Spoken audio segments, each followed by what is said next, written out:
Good morning, and thank you very much for joining us. I am Yori Folani. Okay, today I thought we'd continue, in a way, what we were on yesterday. Of course, you know, it was politics and especially judgments that are coming out of the courts. But sort of to widen it a bit, as you recall, former President Olusegun Obasanjo, having reached the venerable age of 84, and in an intensely, traditional society such as ours, I guess Baba will have his say, and he doesn't really care. There are those who say that former President Obasanjo, he's known to be able to stomp where angels actually fear to tread. And in this connection, he actually had said that the pronouncements, the judgments, the decisions that were coming from the courts, former President Obasanjo seemed to take very serious exception to them. To quote his words directly, which you know by now, I believe whatever form of democracy we have, or whatever system of governance we have, 3 or 4 men in the judiciary should not be able to overturn the decisions of millions that have voted. So what about the law? What if people have gone wrong? Isn't it the business of these panels, these tribunals, these courts of appeal?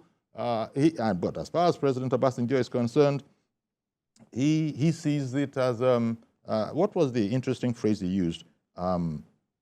Cathedral pronouncements. Yeah, he says he sees all of those things as cathedral pronouncements. And this is quite worrying because it's a man of his status that is speaking like this. One begins to wonder, is he speaking against the judiciary?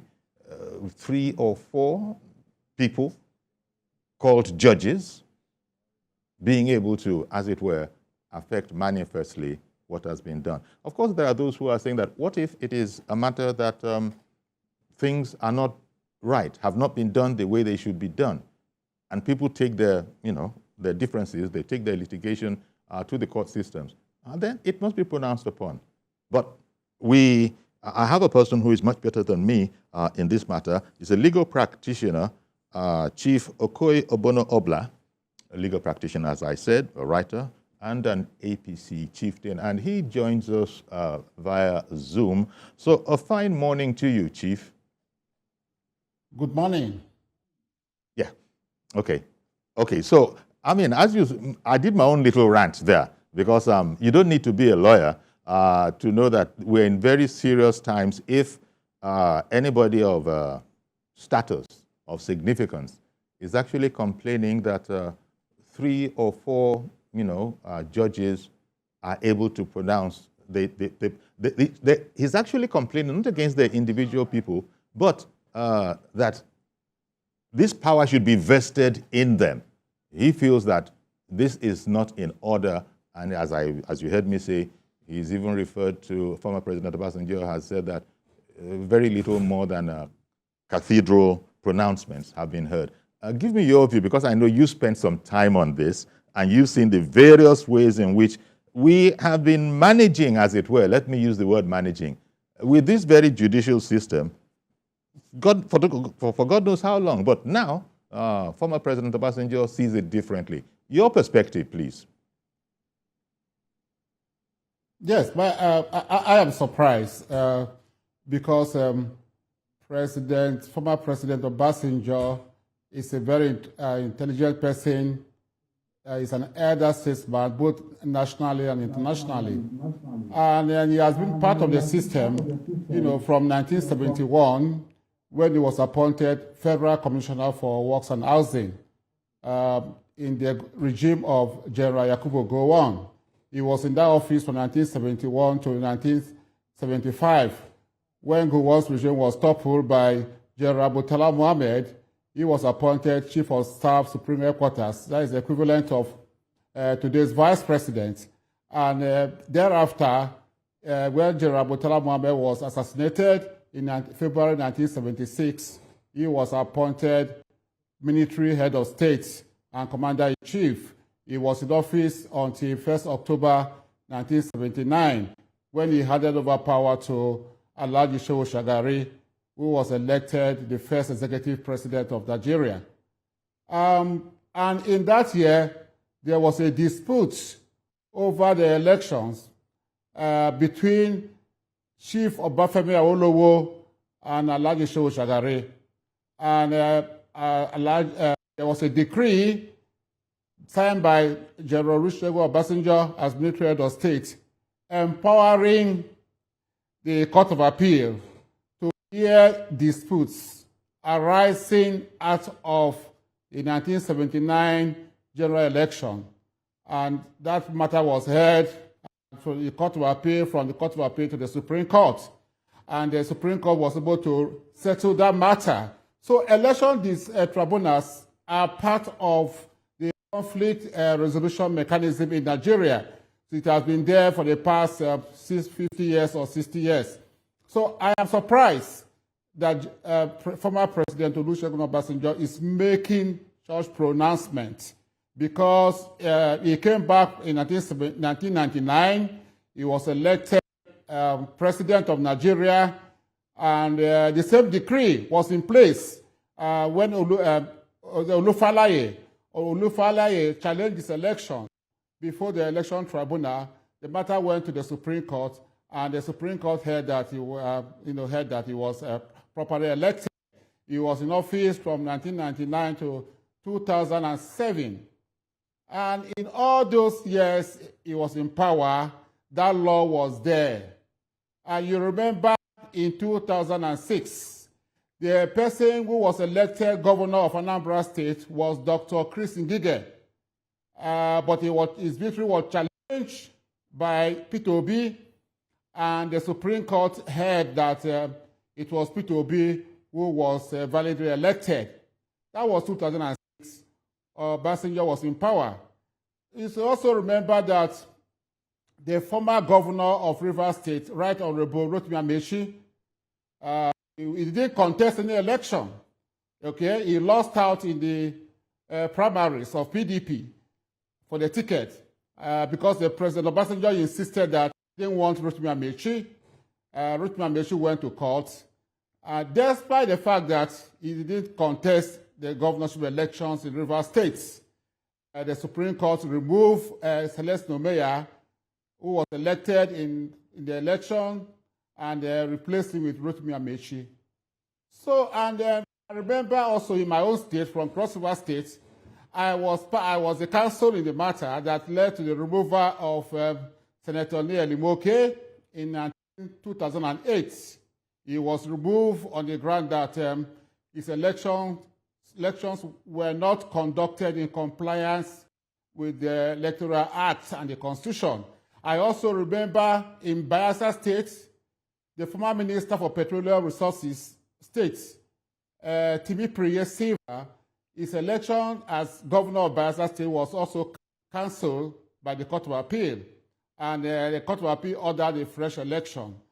Also, I remember Ondo State, Olusegun Mimiko, doctor, who was a minister in President Obasanjo's administration, but apparently President Obasanjo didn't want him, so he left PDP, he went to Labour Party, he contested against Olusegun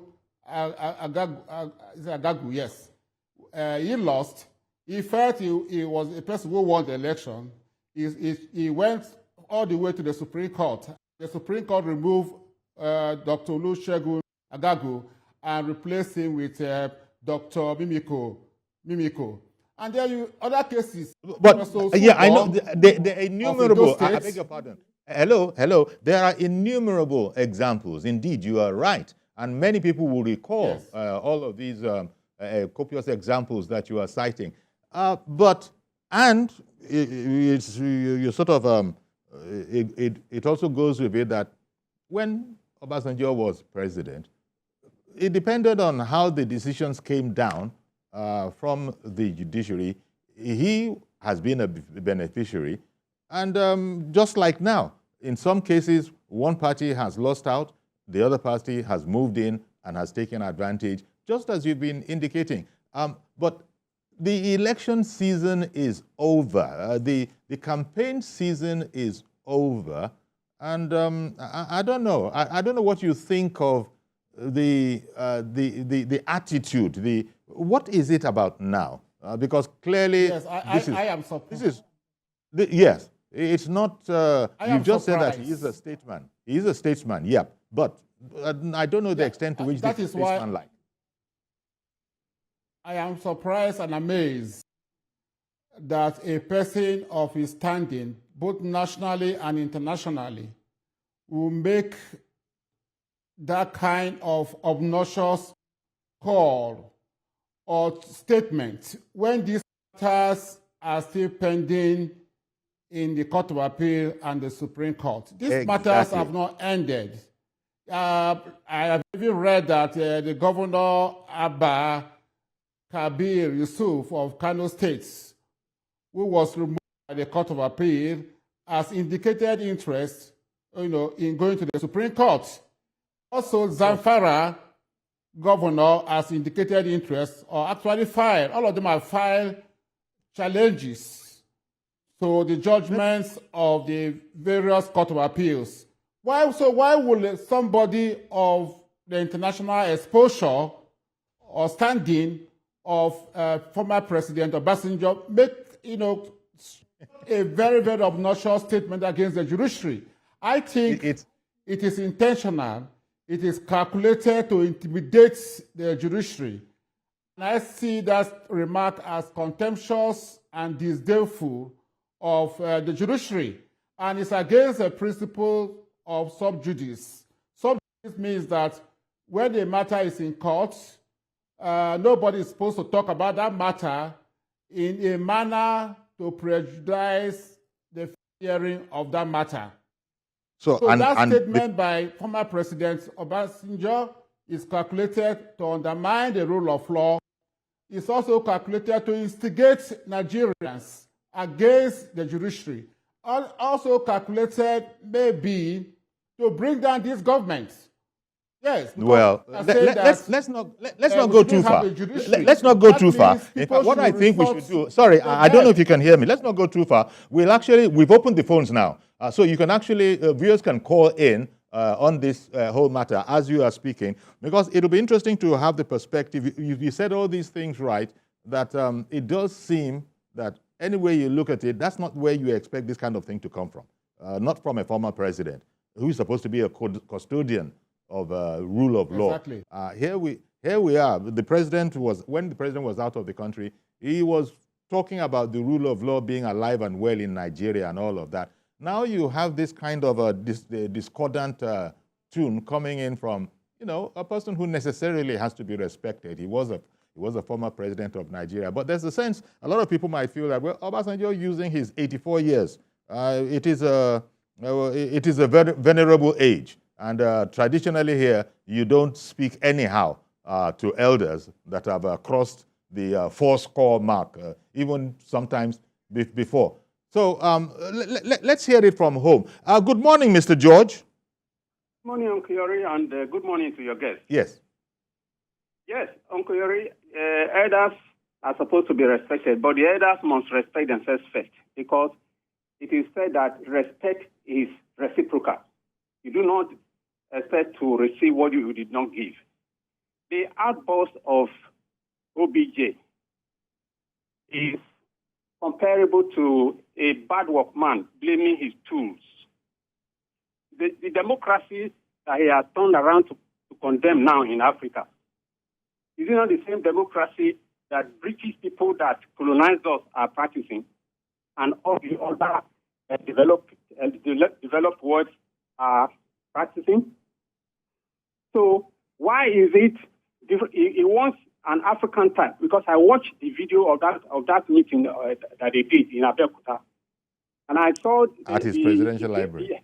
Yes, and the various contributors who are all mourners. I'm sorry to say that's what I could tell them to be. So, how is it the type where presidents perpetuate themselves like the one he was trying to do to get a third term? That the type of democracy he thinks is ideal? It's a case of a bad man using his tools.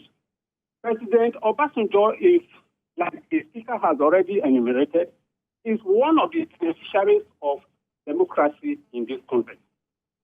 And now he's turning around to condemn it. In this last election, Okuyori, remember, he supported a candidate from one of the presidential candidates that eventually came third in the election. And that candidate said he is the one that won. So when he went to court, assuming the court awarded the victory to his candidate, would he be saying what he's saying today? Just because his candidate did not have his way, he wants to pull the country down. This is the bane of our problems in this country.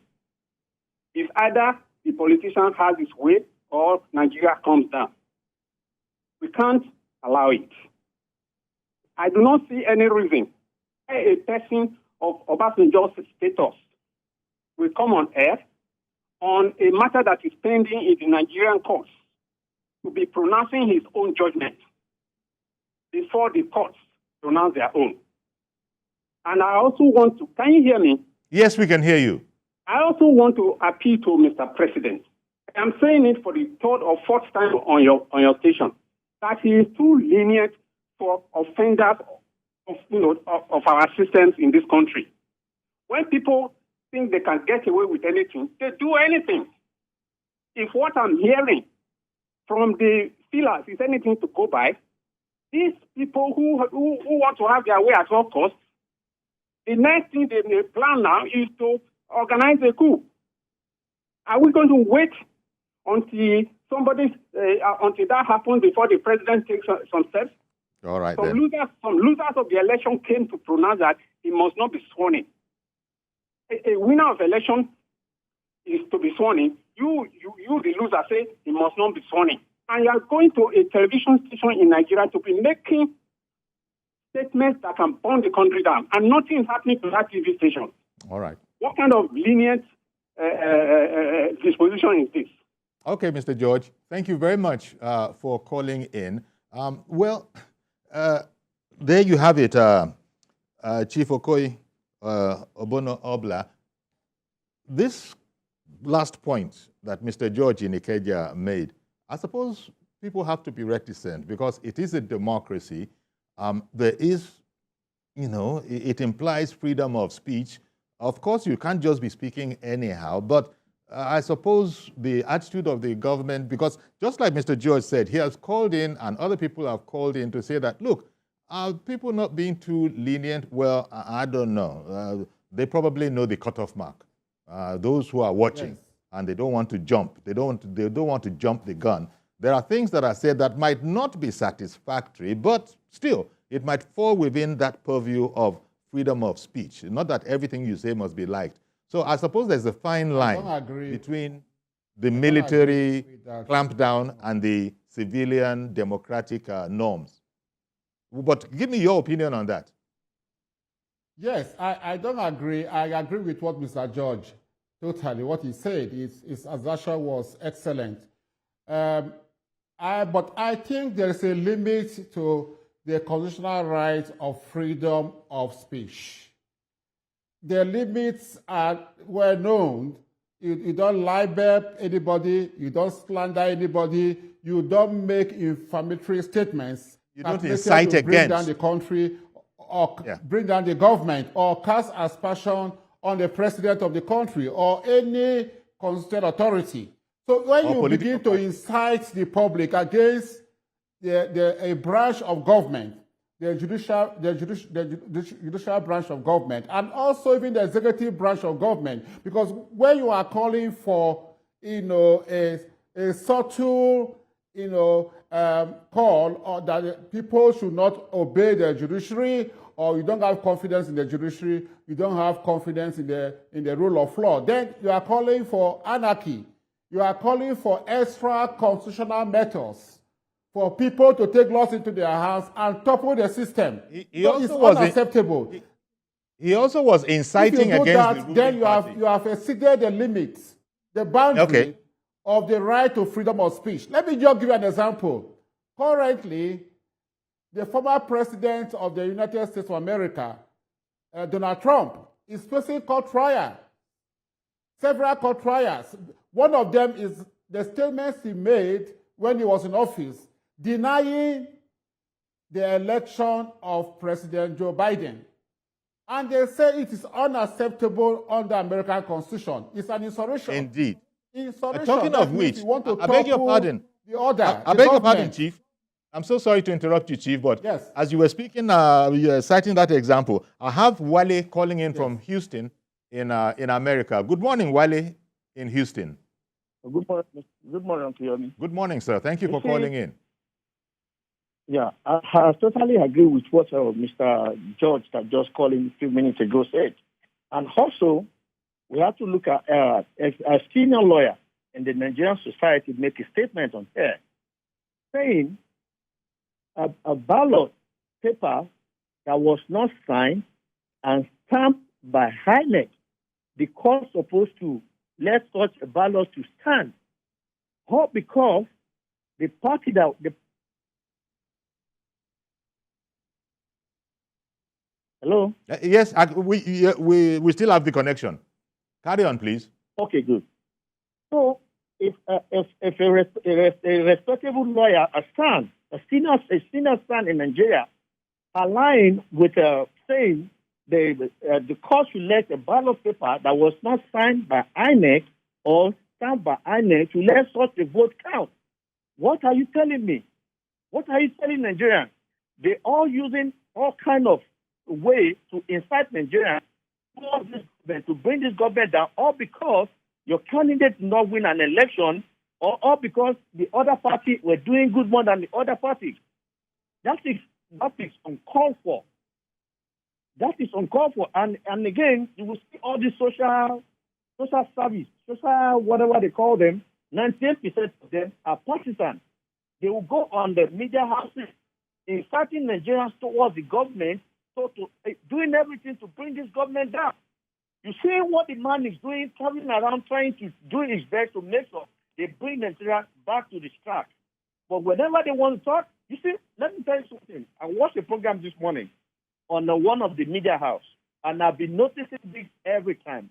Whenever any other party, any other government that is not APC did something wrong, they just bring it on their program and they brush it on the side. But let it, any of APC who did something, is going to be the talk of the day on their program. And I'm sure you guys, every one of you in the media house knows what is going on. You cannot just come on here to tell Nigerians. We all know they're all planning coups against this administration. They don't want this administration to succeed. And you will come in, this same ambassador, we know what he did when he was in the president. Yeah. We know what he did during the election. And you coming in telling us the judiciary are not doing the right thing, the democracy. Is that not the democracy you benefit from? I don't know. They all just want to come on here and say, all I can just tell you is that we know they are inciting Nigeria towards this government. They are trying to bring this government down. That's all I got to say. Well, thank you very much for calling in. It's unfortunate that Chief Okoye. It's unfortunate that former President Obasanjo put himself in this position for people to take this perception of him, because there's no way you look at it. He was inciting. He was inciting. He actually was saying that, particularly as all of these decisions, a lot of these decisions are, in favor of the ruling party. I mean, it boggles the mind. It boggles the mind. Well, you've called him a statesman. People still will call him a statesman. He is 84 years old. And so, yeah, he's a reverential, he's at a very venerable age. You think of it, you think of wisdom. That is why we are surprised. I mean, but people are surprised. African culture. People are surprised that why is President Obasanjo doing this? That is the question. I guess we won't go, we can't degenerate into abuse that I think Wale was talking about some other stations going, all the way. Well, that's not our style here. But you were saying that you are nonplussed. You can't understand where all of this is coming from. It is clear that well, I understand is what we call bad belly, sore graves. You know, even though he told us that he has left partisan politics, he was very, very partisan. In the last election, he canvassed support for P2B. So I think he's feeling very bitter that somebody like our respectful President Bola Ahmed Tinubu, he doesn't like, has become Nigerian president. And there's nothing he can do about it because it's the will of the Nigerian people. But I'm sorry. like he should advise himself that there is a limit, there's a boundary. Even though you are former head of state, we respect you, but you are also not above the law. You can see what is happening in the United States of America that has practiced constitutional democracy from 1776. A former president is on trial for utterances made after elections. And also the example of Brazil.